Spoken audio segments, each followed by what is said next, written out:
une pathologie fréquente et grave qui touche de nombreux adultes chaque année. Mais ce que l'on sait beaucoup moins, c'est que l'AVC touche aussi des enfants, parfois même avant la naissance. Une maman alsacienne a créé avec d'autres parents une association pour mieux faire connaître cette maladie.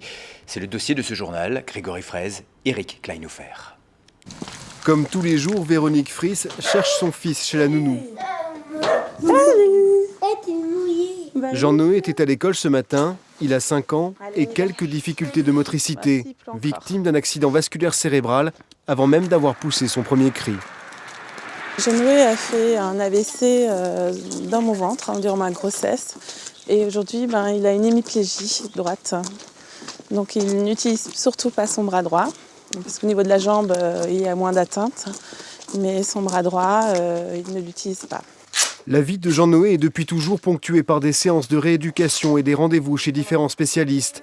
Kinésithérapeutes, orthophonistes, psychomotriciens, neuropédiatres, une lutte permanente contre les séquelles de l'accident, des séquelles dont on découvre l'ampleur tout au long de la croissance de l'enfant.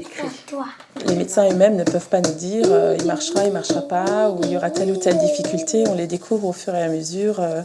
L'AVC peut laisser 0 séquelles, comme on peut avoir un enfant très grandement handicapé.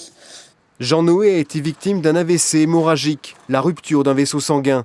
C'est l'un des 2 types d'AVC, l'autre étant l'AVC ischémique lorsqu'un vaisseau sanguin est bouché, des accidents qui peuvent survenir in utero ou plus rarement durant l'enfance.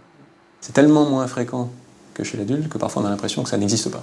Alors que c'est quand même une réalité qu'on rencontre tous les jours. Relativement fréquent, le nombre d'AVC survenant durant la grossesse reste très difficile à estimer.